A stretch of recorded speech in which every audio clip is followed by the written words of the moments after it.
Hello and welcome to Test Drive. I'm your host, Niall Livesey, and I feel like I'm a 70s game show host here.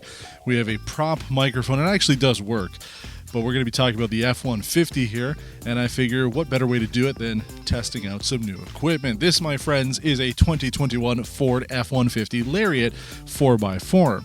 Now, we've featured a number of F-150s over the years. This one is the latest 14th generation, and we're going to be going over absolutely everything you need to know about it because there is a lot to talk about when it comes to this pickup truck. Ours here is a Super Crew 5.5 foot bed with the 145-inch wheelbase. We have a lot of features on this, including the very interesting PowerBoost Full Hybrid V6 engine. It's a 3.5-liter engine producing 430 horsepower, 570 pound-feet of torque, and uses a special 10-speed modular hybrid automatic transmission. Not quite the same transmission we see across the board for all the other engines on the Ford F-150. Now, if you're curious to know how this stacks up compared to all the other engines offered for 2021, we just published a video comparing every single engine, all 6 of them that are currently available on the 14th generation F-Series pickup truck. You can see that video clicking the link in the top of the video screen. We'll also have it at the end of the video if you want to watch everything about this first and then go and see the different engine choices. But this one has a pretty small 35 kilowatt or 47 horsepower electric motor with a 1.5 kilowatt hour lithium-ion battery located near the rear axle. This also comes with ProPower Onboard. The 2.4 kilowatt version is standard when you get the PowerBoost engine. It allows you to use everyday household items on your truck, whether it's maybe using a TV and Xbox to tailgate at a party, or have power tools running that you would normally need to have a separate generator for. I think it's going to be a huge selling factor and some of the reasons why people are going to be looking at this. Now, we have the upgraded 7.2 kilowatt version here. In total, you have 4 120 volt outlets. They're 20 amps each. We also have one 240 volt outlet with 30 amps in the bed. There's 2 different systems, an A and a B, and you can have up to 7.2 kilowatts between the 2 of them, 3.6 on either circuit, giving you quite a bit of potential to be able to do things, whether it's construction work, at home stuff, whatever it is. Chances are you're going to be able to do it with this. Plus, the bed area here, we have measuring tape built in to the bed. We've got clamps now, so if you have C-clamps, vice grips, you want to be able to hold something down on the tailgate itself, you can use it a little bit easier. Plus, we have the easy step-in system on this as well, and as you saw, the tailgate itself is power operated, both open and closed. So quite a bit of tech going on back here. So you've got lots of options there. You can run the truck as a generator, so you can have it running the system, so you can power up all your equipment, and you can also have it charge while you're driving. That way you can get to your destination and have pretty much a full charge for whatever you're doing. Could be great for a number of reasons, and I'm pretty excited about it. I think it's going to be a very popular seller for people looking at this pickup truck. But again, we've got all of this stuff back here, makes it much more functional than your typical pickup truck. So how about the design on this? It looks great. It's not a revolution, but more of an evolution of the existing F-150 design language. And we've kind of seen that across the board from all the major pickup truck manufacturers when it comes to this latest generation. It's not like they're redesigning and redefining what a pickup truck is, but they're taking kind of what works and making it a little bit better. So up front, we have full LED headlights with wraparound LED daytime running lights. Our Lariat here is upgraded to have the full LED lighting package. You normally wouldn't have that. You'd have halogen headlights. We also have front parking and rear parking sensors, plus the 360-degree camera system. I think it looks good. It works very well. You can easily tell that this is the new generation F-150. Easiest way is on the sides where the F-150 badging is. They are different from the previous generation, and overall it looks good. Now, Ford also says that this is the most aerodynamic F-150 they've ever made. Not only is the design more aerodynamic, but there's active technology like active grille shutters to make the vehicle more aerodynamic and ultimately more fuel efficient, which is something you're going to be looking for if you're buying this PowerBoost. One of the main reasons to have it is fuel economy, but the PowerBoost also gives you the best performance numbers as well as the best towing at 12,400 pounds when you go for the max towing package. Ford also says that this uses a new high-strength steel frame with all-new aluminum body. It's completely new exterior, even though, again, it does kind of look like the previous generation. It is all new. But what about this specific truck that we have here? It's finished in smoked quartz, looks really good. We also have, again, the optional power tailgate, as we saw, with the 360-degree cameras. power running boards, Ford's Copilot 360 Active 2.0, the FX4 off-road package, which I personally would skip because I don't do any off-roading, but it is there. And we also have a new feature on the exterior called zone lighting. It's an easier way for you to be able to turn on specific sets of lights if you're using your truck for lighting when you're working at night or doing whatever it may be. Now, I'm not saying that it's a completely new technology. You could easily have turned on any of these systems before, but they've put it all into the infotainment system to make it a little bit easier. So if you need just the rear lights or the rear and right side lights on, it's easy to be able to do it that way. So there's a couple options in there to be able to change it. You have easy access with the infotainment system. So good stuff there. Again, these vehicles are meant to be used for work. I know a lot of people don't use them for that, but there are a lot of capabilities when it comes to this generation F-150. Wow, this interior impresses. If you think back a couple weeks, we just featured the 2021 GMC Sierra Denali, and that was a lot more expensive than this. You know, depending on how you configure it, you're looking at minimum $10,000 more than this in Canada, and the interior on that was pretty meh. This is a Lariat. This is the mid-trim, and this is nicer than that Denali. All new interior here for the F-150. We have a lot of tech on here.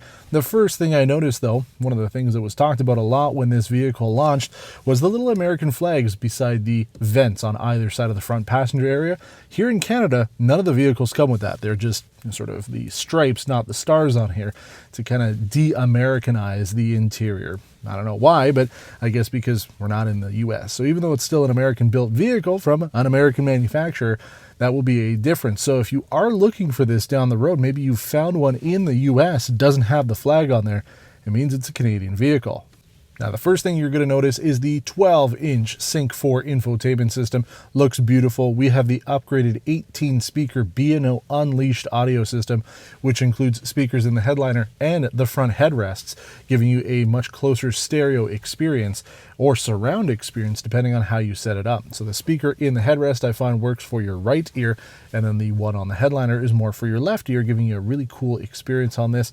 Pretty similar in terms of power and performance to what we saw on the Ram with their Harman Kardon system. We have a 12-inch fully digital gauge cluster on this truck. It is beautiful, has extremely powerful processing power on it. Unlike some vehicles that we see that things lag out when there's a lot going on, both the infotainment and driver cluster work very well. So good stuff going on there. We also have the interior work surface on this. You can hide the gear shifter and then fold the center console flat, giving you a work area. If you need to work on some paperwork or things like that, you have a laptop, you want to be able to sit on a small table, works out very well. We don't have wireless phone charging on this trim, but there's tons of storage throughout the vehicle with the glove box, an upper glove box, storage tray on the top of the dashboard, plus a large bin in the center underneath that work surface, and some more cubbies throughout. So good storage capabilities with this truck. We have front heated and ventilated seats with driver memory, dual zone automatic climate control, and the interior on this is the Baja tan leather. I think it looks really good. So we've got sort of the tan and black. We've got some wood trim, metal finishes throughout. I like it. Works very well. Plus almost like a denim material on some of the door cards. So a lot of soft touch stuff. Again, this not being one of the top end trims, Ford has essentially 3 of their luxury trims, the King Ranch, Platinum, and Limited. This one being a Lariat, comes very, very well equipped. The prices on these are getting up, right? We're looking at $82,000 Canadian. It's something that we talk about pretty often here on Test Drive, that vehicle prices just continue to go up. And yes, $82,000 is a considerable amount for a pickup truck. But we're getting to that $100,000 price point for these, and it's only going to continue to go up. So for the most part, you're getting a lot of tech with this. The Sync 4 system works very well. We have a lot of information in there, a lot of tech depending on how you configure it as well. There's a digital scale for the bed and trailer that you can have. Ours is not equipped with that. But as I mentioned outside, we have the zone lighting on here. We have some information about the hybrid system, as well as the ProPower Onboard. We can turn it on or off, turn on the generator mode, as well as configure some of the things on there. So tons of tech in there. The one thing I'd say is a little lacking with this is I don't have quite as much hybrid information as I would like to see. Some of the other hybrid vehicles we've tested just kind of give you a little bit more tech, show you a little bit more about how the battery is being recharged and what the actual battery level is on this one, not so easy to find, but I guess it works. The people who are going to be buying this, I don't think are going to be too worried about the overall battery charge. The idea is it works in the background to get things done. It knows how it's needing to be charged and when it can be using that power. And it's relatively easy to know that you're in EV mode because the RPMs will drop to 0 when you're driving, and the gauge cluster has big visual graphics for that. There are a couple drive modes as well. I try to keep this in eco mode as much as I can, but there are a number of drive modes, including some off-road, performance, towing modes as well, so quite a bit of configuration from there. Because we have a 4-wheel drive model, we do have the transfer case selectors, so you can switch things there, plus the electronic rear differential. So all the controls make sense. Everything's laid out in a very smart way.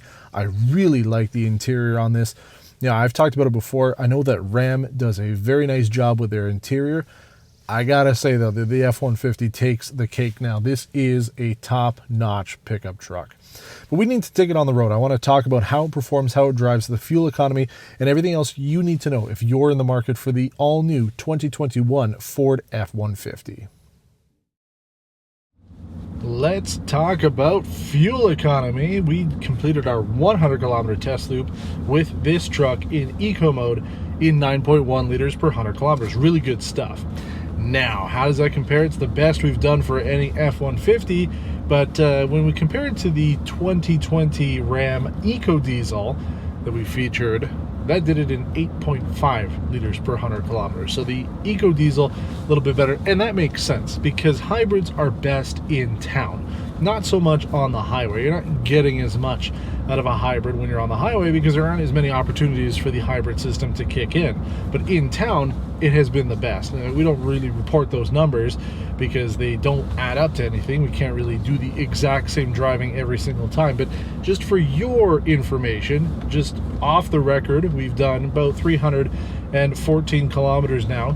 Done 10.2 liters per 100 kilometers, which is really good, especially when we think back to the video that we just did comparing all the other engine specs. It is lower than all the other ones that we've done, but we've done 64 fully electric kilometers so far. So not huge numbers, but out of 314, 64 of them being electric. So we've only driven 250 kilometers on the gas system. So overall, pretty good stuff. You're going to be driving it more, you're going to be saving more down the road. Plus the power numbers are really good on this. And we talked about the ProPower stuff. There's a lot of reasons why you want to go with this setup, but to be fair, the regular ProPower, the 2 kilowatt version, is available on certain engine choices, so it depends on what you want out of your truck.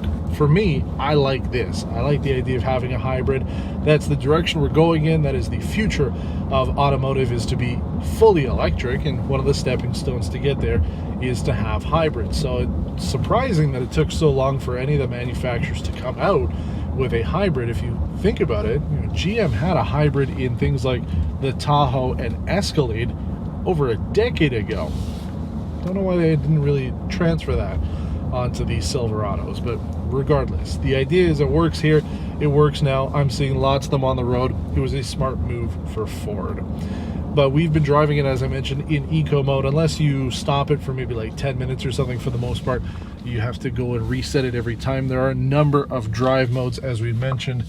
Eco mode obviously being the most common that you're going to be using, but you do have things like sport mode and other modes that you can use, and it works. You get the job done. If we put it into sport mode, we're going to be using all the power on the engine. We have to go into 4x4 mode to get the most out of it. So it's going to go into a 4x4 shift now. Our gauge cluster changes into a more sport-oriented one. Oh yeah, and you can feel the difference right there. Oh, buddy. Now that's good stuff. This is the first time I've experienced sport mode because, I don't know about you, I'm not made of money. It doesn't grow on trees for me, so I like to save as much as I can on fuel. I don't like to be using it in sport mode, but it makes a difference there. So you got a number of modes, as I mentioned. I think most people are going to be using either eco, tow, or sport, but there are some off-road and wet weather, rough weather condition modes as well. Plus we've got the electronic locking diff. So number of options for you there, depending on what you're doing with your truck. But I know you guys, I know me as well. We want to kind of see how this thing does from a dig. We're in sport mode, we're in 4x4, we're ready from a dig. Oh wow, that was pretty good off the line. And 100. good stuff there from a hybrid. Hello, right? Obviously, the performance that we had with something like the Ram TRX was incredible, but this is a hybrid, and I really do like it. Now, there's one thing I've noticed, one sort of negative about this, is the actual shift from gas to hybrid, more specifically from electric to gas. I find that there is a bit of roughness that comes from it, especially off the line. If I'm starting off, you know, for the most part, it'll probably be in electric mode, and then after a couple kilometers or a couple kilometers per hour, it needs to kick back on the gas, and I can feel it kind of shift, almost like the rear wheels skip a little bit as it makes that transition. That's the only little hiccup I've found so far with the hybrid system. Everything else has worked out really well, but that little hiccup is a bit annoying every time I go off the line, or a lot of cases when it's just making those shifts. There's a bit of a jitter to it. The thing is, there's so many options when it comes to the Ford F-150 now that getting the exact build that you want will be up to you. You're going to be able to configure the truck that you want. So far, I have found that this one has worked out very well for me. The ride is nice and smooth. Interior quietness, excellent on this. I hope you can hear that on the audio, but you know, when I'm driving around, whether it's on the highway or regular in-town driving stuff, no problems being able to have conversations with my passengers. It just works out really well. I think the tech on this is good, and as I've mentioned, this is such a nicer interior than what GM offers on their trucks. Yeah, I know it's new, but still, I mean, the F-150 was already in a good position. This just puts it above and really solidifies its position as number one when it comes to the pickup truck market. I mean, everything about this has been really good. I think that Ford has a clear path forward when it comes to the F-Series. They've got some compelling options on this now, really class-leading things that distinguish itself from the rest. And with the Lightning that's going to be coming out soon, that's going to be even more interesting. I think a lot of people are going to be looking at that as the future benchmark for electric pickup trucks, as it will be the first to market unless somebody shows up out of nowhere in the next year or so. That will be the first one to hit the streets, and I'm very excited about it. But I have been thoroughly impressed with this. It took a while for me to get into here. You know, we actually had one of these booked a limited months ago, but it didn't work out, and even this one wasn't the one that I booked, but I finally got into it, so I'm very happy to have finally got a chance to drive the 2021 Ford F-150. The hybrid is a great choice, giving you some extra options if you're in the market for a full-size pickup truck. If you have any questions about this episode, please leave a comment below. I try to get back to everybody as soon as I can. Give a thumbs up to the channel if you like this video, and subscribe if you haven't done so already. As I mentioned, we did do a video comparing all 6 of the current F-150 engines. You can click the link at the end of the video. In about 30 seconds, you'll be able to get to that if you want to check that out, know more about the different engine choices. Thanks for watching, and until next time, take care.